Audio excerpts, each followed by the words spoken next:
बोलिए श्री सदगुरु महाराज की जय। भंडारे कौन लगे बन लोग ने जब छोटा मट के मूर्ति लगे की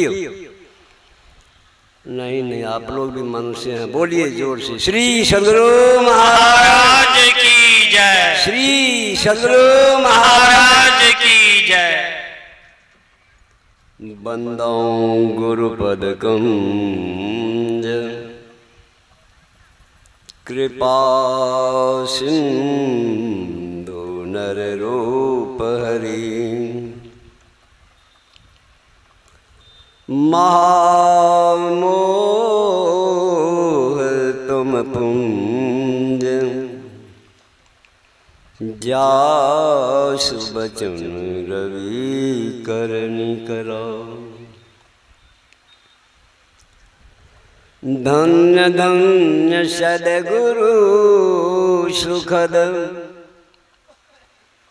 महिमा कही न जाए। जो कछु कहूँ तुम्हारी कृपा मोते कछु न बसा।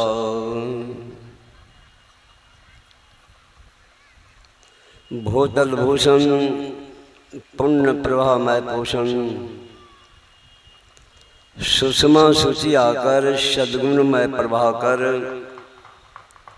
सर्वतंत्र स्वतंत्र जनतंत्र भारत प्रवेशनी भारत भूमि के अध्यात्मिक पूंजीभूत बाल ब्रह्मचारी गैरिक प्रधारी युग पुरुष युग निर्माता युग निर्देशक युग आधार के श्री पावन चरणों में कोटि कोटि नमन।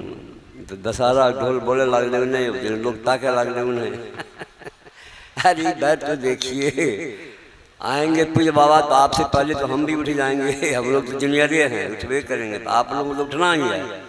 पहले सुनिए तो बोलिए श्री सदगुरु महाराज की जय। तो सुन रहे थे हम लोग भक्ति की बात को। भक्ति के संबंध लिखा है भक्ति स्वतंत्र सकल सुखानी। भक्ति के द्वारा संसार का जितना सुख है सुन रहे थे सकल सुखानी। फिर कहीं छांटने उठने की जरूरत नहीं है कि यह सुख नहीं मिला वह सुख नहीं मिला।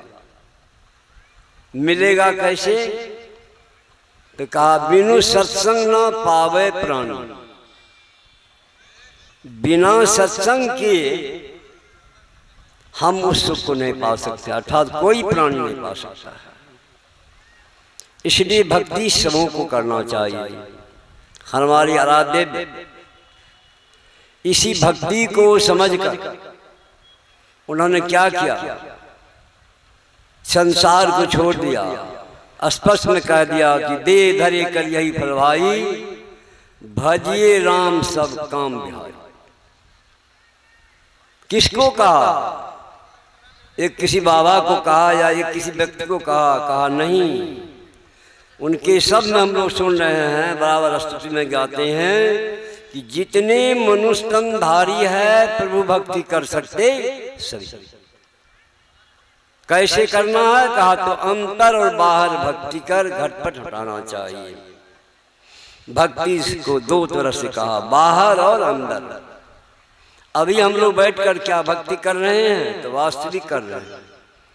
जब तक भक्ति के तथ्य को हम नहीं समझेंगे भक्ति का क्या नियम है भक्ति करने से किस तरह का भक्त हमको बनना चाहिए ऐसे तो भगवान श्री कृष्ण भक्तों का श्रेणी बांट दिया चार तरह 8 अर्थात जिज्ञासु और ज्ञानी। यदि आप भक्त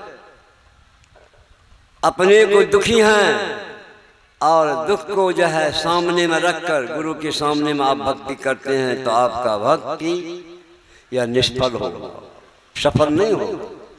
इसलिए कि बीच में कोई करार करवा करके भगवान हमारे बेटा आदि बी ए ऑनर्स क्या PhD क्या या फोर्स में नौकरी भा जेते तो हम ए बाबा जी का क्या बड़का बड़का दाढ़ी वाला का 10 टका का सत्संग कर मतलब आप भगवान से करार करवा रहे हैं, यह भक्ति आपका निष्फल जाएगा, इसलिए कि आपने भगवान को कष्ट दिया, भगवान का आड़े हाथ लिया। इसलिए नहीं, आप निष्पक्ष भाव से, आत्म संयमित भाव से आप भगवान को भजन कीजिए, तब यह भक्ति आपको आगे बढ़ेगा। दूसरा क्या सुने, अर्थात धन की कामना है, धन की इच्छा से यदि आप भक्ति करते हैं तो स्वतः धन आपको क्या होता है, सुधि है धन का, मन में धन आपके ऊपर सवार बना हुआ है। परमात्मा अबरी यही खेत में अगर 33-55 उपज गए खूब बढ़िया 8 मन इकट्ठा, तो बड़का बड़का 9 गो बाबाजी लाभ का खूब भंडारा करेगा। मतलब कुछ अपना उपलब्धि रख करके करते हैं, ये भी आपके लिए गलत रहता है। थोड़ा बहुत में आता है जिज्ञासु, बगल में सत्संग हो रहा है कि जैसे सत्संग ताश खेला ऐना आवे से बाबाजी से अपन पेट पाले छे। मतलब क्या, कोई करारी है, व्यक्ति पर कोई दोष कलंक है, अपने को चाहे कुछ भी हो, यह भक्ति नहीं है। भक्ति के लिए आप जिज्ञासु हैं, जहाँ कहीं भी रहिए, घर में भी रहिए, यदि आपने स्तुति नहीं किया, आपने अध्ययन नहीं किया, तो इसके लिए आप अपने आप में भाव को भावित कीजिए, ऊपर उठिए कि नहीं, बिना भजन किए भोजन लेना हम लोग महापाप है। हम जिज्ञासु बनकर सतत परमात्मा का स्मरण करते रहें तो क्या होगा, एक न एक दिन ज्ञानी बनेंगे। और भगवान श्री कृष्ण कहते हैं कि ज्ञानी भक्त हमारे लिए परम प्रिय है। आप भगवान के भक्त बनेंगे, आपको मांगना नहीं पड़ेगा। भगवान श्री कृष्ण कहते हैं तुम कर्म करने का अधिकारी हो, कर्म करो और उसका फल तो मैं दूंगा। यदि मैं किसी को छोड़ दूं स्वतंत्र रूप से फल लेने के लिए, तो टाटा बिरला जो है आजीवन कभी नहीं मरेगा, कहेगा हम लोग, मुकेश अंबानी कहेगा हम अपनी इच्छा से कभी मरेंगे या नहीं मरेंगे, ऐसा हो जाता है। किंतु नहीं, फल तो भगवान के हाथ में है। आपका भजन जैसा होगा वैसा फल देगा। जैसे उपमा स्वरूप हम लोग जाने, आप लोग जानते हैं कि महाराष्ट्र राज के राजा थे शिवाजी। शिवाजी गुरु भक्त थे, और कैसे भक्त थे, ऐसे भक्त थे कि बिना गुरु का जो है सेवा किए कभी अंजल भी नहीं करते थे। और रात्रि के समय भी वो सेवा करने के लिए निश्चित प्रतिदिन आते थे, और आकर उनका जो शारीरिक सेवा भी कर जाते थे। इस तरह से क्रमबद्ध बराबर आते थे। संजोग से क्या हुआ, एक दिन आए उनके सेवा में, और सेवा में आए, सेवा करने के वक्त में क्या देखते हैं, उनकी पीठ पर लाठियों का चोट था, डंडों का चोट था।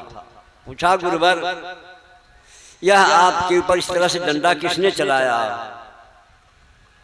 वह डंडा चलाया था एक किसान। ये लोग जा रहे थे कहीं भंडारा में, उनके साथ शिष्यगण भी थे। तो शिष्यगण को बहुत करीब भूख लगी, और वे लोग जो है कुछ गुरु से कहा, हुजूर बगल में देख रहे हैं खेत में बाली लगी हुई है, हम लोग 2-4 टन लाते हैं और जलपान के रूप में कर लेते हैं, बहुत भूख लगी है। देखा भूख लगा है, जाओ ले आओ। ले आए और पका कर खा रहे थे। किसान भी दूर से देख लिए। देखते ही क्या होता है, किसान आ गए, और किसान क्या कहा, उन लोग बोलो तुम लोगों कैसा आदेश दिया था, किसने तुमको कहा हमारी बाली तोड़ने के लिए? अब क्या कहा जाए, अंत में कहना पड़ा, गुरु का नाम बता दिए। गुरु को किसान ने डंडा लगा दिया था। जब वह किसान डंडा देकर चले गए, ये लोग भी गए भंडारा जिनकर आ गए, तो संध्या समय में आने के बाद आए थे उनका सेवा करने के लिए। और जब देखा शरीर का चोट, तो फिर गुरु से इस तरह का बात पूछने लगे, शिष्य लोग से पूछने लगे, कोई नहीं बोला। अंत में क्रोध में कहा, यदि तुम लोग नहीं बताओगे जिस तरह से हमारे गुरु को इस तरह का तुम लोग देख रहे हो चोट, यही चोट तुम लोग लगेगा तब बोलोगे। अंत में डर से बताया कि मुख्य किसान ऐसा किया। पुनः सिपाही को भेजा, बुलवाया उसको। जब आया बेचारा डर से थर-थर कांप रहा था किसान। कांपते हुए देखा, उनको बड़ा दया आ गई। किनको? उनके गुरु जो थे समर्थ रामदास जी महाराज। अपने आप में सोचने लगे कि हम लोग ही जिठाई करके ऐसा काम किए थे। किसान है बेचारा, अपना परिश्रम किया है, गलती इनकी कुछ नहीं थी, गलती तो हम ही लोगों का है। अब इनको शिवा जो है सजा दे देगा। शिवा पूछते हैं गुरुवर से, गुरुवर यही व्यक्ति ने आपके साथ घटना किया है? कहा हाँ शिवा किया तो जरूर है। कहा इसको अब दंड देना है, आपका इजाजत हो, आदेश हो, जिस तरह का आदेश होगा वही मैं इसको दंड दूंगा। गुरु कहते हैं हाँ शिवा ठीक कहा तुमने, इसको देना है, देना है, कष्ट देना है, भारी से भारी कष्ट देना है। कहा गुरुवर मात आपके आदेश के इंतजार में हूं, जो आप आदेश करेंगे तो शिवा वैसा देगा इनको। गुरु कहते हैं ठीक है मैं आदेश करता हूं, इसको भारी से भारी सजा दो। जैसे कहा कि भारी से भारी सजा दो, कहा हुजूर आप मात आदेश करें। कहा आदेश है मेरा शिवा, ये बेचारा गरीब है, बहुत परिश्रम से खेती किया है और इसका जो है यह अपना प्रतिफल था, इसको हम लोग बिना विचारे ले आए थे, इसलिए एक काम करो, इसको सजा में जो है क्या करो, इस साल का माल गुजारी माफ कर दो। अब विचार कीजिए, शिवा कहते हैं कि इसको सजा देंगे, गुरुवर बताइए, और गुरु कहते हैं इसका माल गुजारी माफ कर दो। तो गुजारी इस तरह से होने पर माल गुजारी तो माफ कर दिया गया। शिवा कहते हैं गुरु का आदेश का पालन करना सबसे अथेष्ट कार्य, तो अथेष्ट कार्य के लिए आपको सतत चलना हो क्रमबद्ध। इस तरह शिवा के सामने एक दिन आए, कहा शिवा आज तुम्हारी अंतिम लक्ष्य है, बोलो। कमंडल रख दिया, इसमें भिक्षा दो। अब सामने पूछने लगे कि गुरु को क्या दो भिक्षा में। गुरु जो है हमारे सामने किसी दौलत से, धन से यदि गुरु की तुलना की जाए तो वह बहुत कमी होगा। बहुत सोच विचार कर एक कागज के छोटे से टुकड़ा पर लिखा कि शिवा का राजपाट धन दौलत सहित, शिवा सहित मैं आपको भिक्षा में दान देता हूं। समर्थ रामदास जी महाराज उनके गुरु जो थे, कहते शिवा अरे हम 10 द्वारी हैं, चलेंगे, लेट करते हो, जो देना है दे दो भिक्षा। कहा गुरुवर दे चुका हूं। कहा क्या दिए हो? यही कागज का टुकड़ा, कागज की टुकड़ा से समर्थ का पेट भरने वाला। कहा गुरुवर कागज के टुकड़ों में ही सब कुछ लिख दिया हूं। जब टुकड़ा को पढ़ते उसमें लिखा हुआ था कि यह शिवा का राजपाट धन दौलत और शिवा सहित मैं आपको सेवा में समर्पित कर देता हूं। कहा क्या शिवा यह जो लिखा है सत्य है? कहा गुरुवर बिल्कुल 100% सत्य है। कहा यदि सत्य है तो जाओ राशि देश उतारो और पुनः मेरे द्वारा भगवा धारण करो, मेरे साथ उठा मेरा झोला और कमंडल, चलकर तुम अपने राज में भिक्षाटन करके मेरी कुटिया में चलो। शिवा तनिक भी प्रमाद नहीं किया और पुनः गया राज में जाकर अपने वस्त्र को उतार कर गुरु का दिया हुआ भगवा धारण करके चल दिया। चले गए। कहाँ गए? गुरु के साथ अपने राज में, जिस राज का राजा था।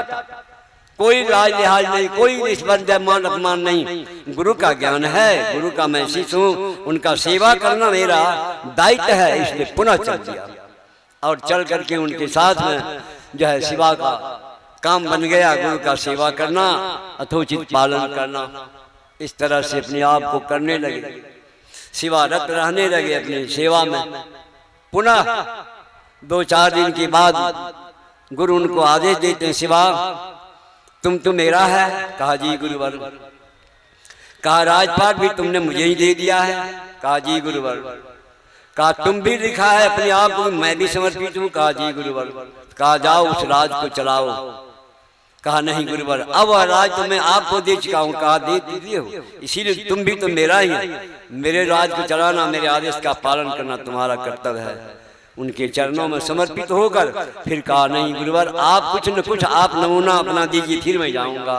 तो कहा लो मेरा भगवा जाओ पटाखा रूप में राख देना और वहां जो है नित्य ध्यान सत्संग करना और उसी तरह से क्रमबद्ध तुम अपने आप को सतत चलते रहना, यही तुम्हारी भक्ति सबसे ऊंची होगी और तुम ज्ञानवान होगे। और पुनः इसको मानकर अपने आप में चला गया और अपने राज में जाकर क्या किया, अपना राजा नहीं मानकर भक्त मानकर उस राज को चलाया और क्या किया, रात दिन अपने आप को गुरु ज्ञान में समर्पित होकर सेवा करता रहा। यही सबसे बड़ा फल मिला।